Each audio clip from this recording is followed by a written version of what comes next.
non, mais il fait des gros profondeurs, celui-là aussi. Après, il y a le truc aussi, que quand on est tout seul, autant Toche que moi, il y a des choses que tu ne peux pas tout à fait pareil quand on est seul que quand on est à deux sur le bateau. Donc, c'est vrai qu'on.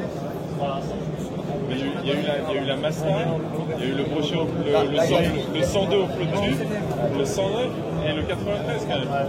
C'est ça qu'il a fini cette année, il a fait péter les trois encore Tana.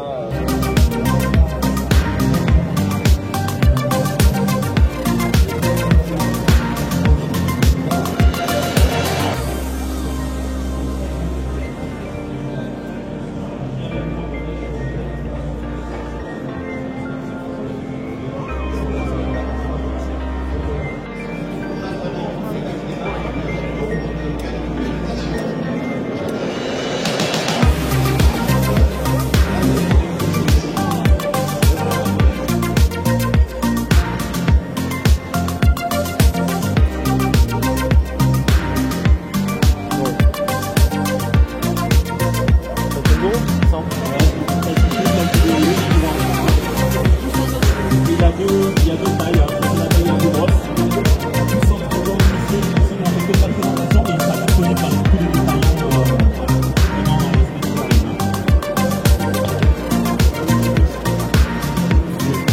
semaines qui arrivent. Non seulement il en a une à l'avant qui permet forcément d'avoir une action de nage, mais il a une petite bavette à l'arrière qui va permettre de stopper le leurre pour faire des arrêts.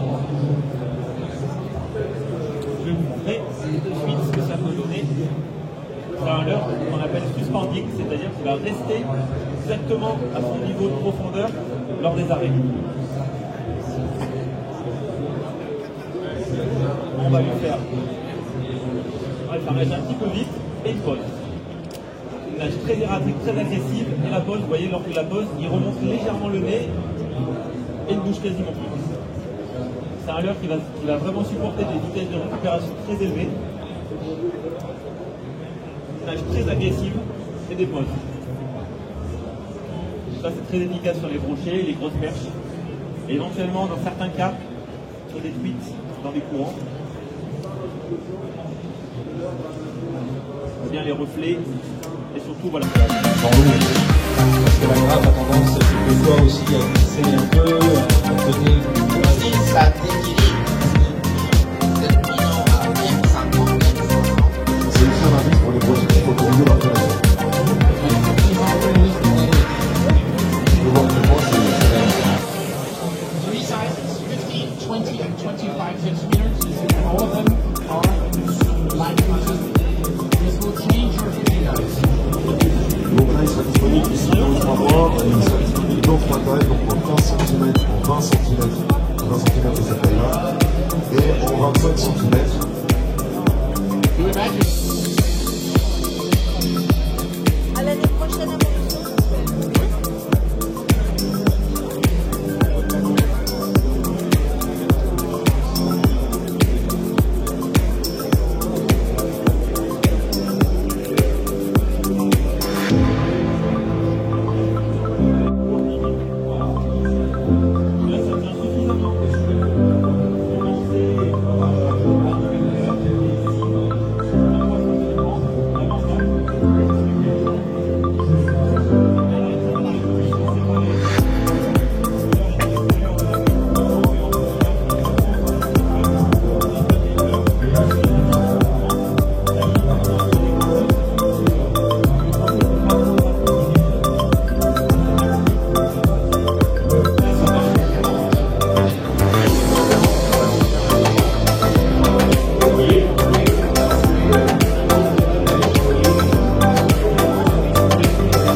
Pourquoi c'est pas naturel? C'est qu'il est naturel. Ça, typiquement, on est vraiment sur la couleur perche. On est vraiment sur le mimétisme du poisson et la limitation de la proie. Ça, c'est vraiment des couleurs. Moi, typiquement, cette couleur-là, sur la truite, c'est quelque chose d'assez exceptionnel. Pourquoi? Parce que simplement, en fin de compte, quand on le met dans l'eau, il devient noir, il se fonce, Et ça devient un peu comme un chameau. Enfin, une couleur un peu de chameau. Et vraiment, sur des poissons comme la truite, par exemple, les couleurs, c'est vraiment très très important. Et là, le mimétisme est encore plus efficace. Alors là, on a vu donc, le ripstop en 9 cm et 10 cm. Là, donc Benjamin est en train de lancer une nouveauté aussi, qui est le shadow wrap en 7 cm. Donc le shadow wrap existait déjà dans des tailles supérieures. On l'a décliné en 7 cm, spécifiquement, bien sûr, pour le marché de la truite. Tous les autres carnassiers, évidemment, mais...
Je dévisse le système de fixation et je vais visser par exemple celui-là. Donc c'est très simple, il y a un emplacement prévu à cet effet. On va visser, on va tourner le leurre 3-4 fois. Ça a vraiment l'intérêt de pouvoir être vraiment très bien tenu et surtout sur une petite surface. C'est-à-dire là, si j'avais voulu fixer avec une tête plombée classique, j'aurais une tête plombée qui viendrait jusqu'à la moitié du leurre avec un hameçon simple, et du coup ça rigidifie le leurre sur la moitié. On perd de la mobilité, c'est dommage. Donc du coup avec ce système-là, il est assez solide, je peux le lancer fort, il n'y a pas de problème, ça tient.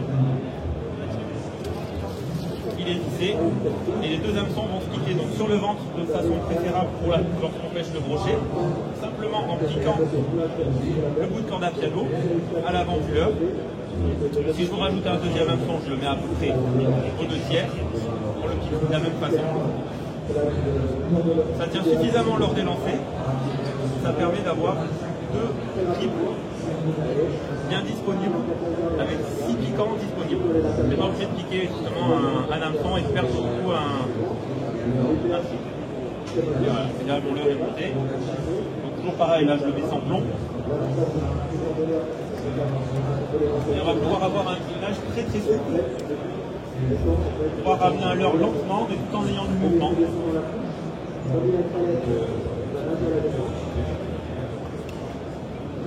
On les pêche par exemple dans des eaux très froides. Les poissons sont un petit peu en léthargie, des fois trop courir après des poissons trop rapides. On voit bien l'action qu'on appelle rolling, c'est-à-dire le leurre tombe sur lui-même entre les flancs.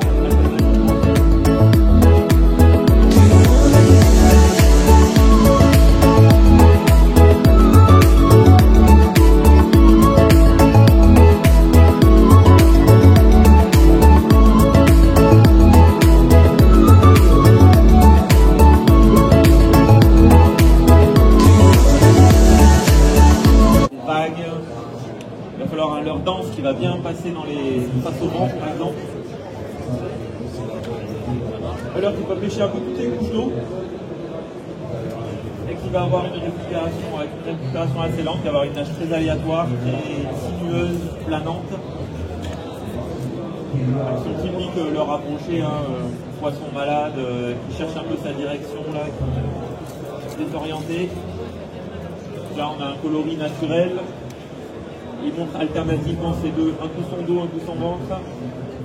Voilà. On peut lui faire des pauses évidemment. À la descente, ça pêche très bien les ondulantes. Alors lors des pauses, moi je conseille toujours d'avoir une bannière légèrement tendue, ni trop peu. Que veux-tu montrer? Alors, donc là, c'est le jack dip, hein, c'est un petit leurre, hein, c'est 5 cm. Par contre, c'est un leurre qui peut plonger jusqu'à 3 mètres. qui a quelque chose d'hyper intéressant, c'est que si tu bascules légèrement et qu'on regarde la bavette, au lieu d'avoir une bavette, voilà, nickel, au lieu d'avoir une bavette ronde classique qui va faire une nage, tu sais, qui est assez chaloupée, il a une bavette qui est rectangulaire, donc pour avoir une vibration qui est beaucoup plus rapide. Et ce qui est intéressant aussi sur ce leurre, c'est que si vous regardez la taille de la bavette ici, la taille de la bavette est supérieure à la largeur, voilà, on voit là aussi, la taille de la bavette, la largeur de la bavette est supérieure à la largeur de ton trip. Donc même si tu passes dans les obstacles, la bavette protège les tripes et ça évite d'accrocher les obstacles. Et ça c'est chez Rapala, il y en a déjà pas mal. Il y en a pas mal, mais sur des petits cranks 7 cm qui plongent à 3 mètres, quand on va aller chercher les truites par exemple dans les fosses, ou alors les perches le long des enrochements, c'est hyper intéressant. Et une chose aussi sur ce leurre, intéressant, c'est que tu sais que Rapala c'est une boîte qui est globale, une société qui est globale, donc quand on crée un produit, on le crée pour le monde entier. Et en fait, à l'origine, les personnes qui ont demandé ce leurre-là sont les Australiens.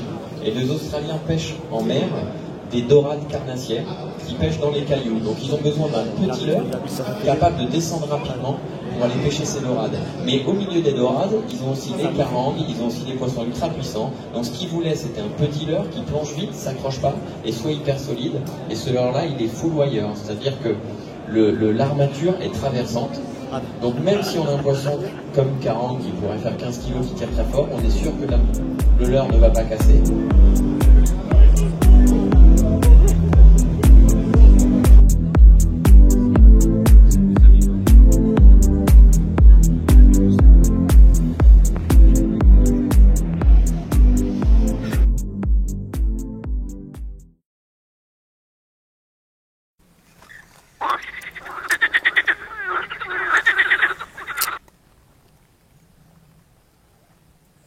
Hop, je l'ai.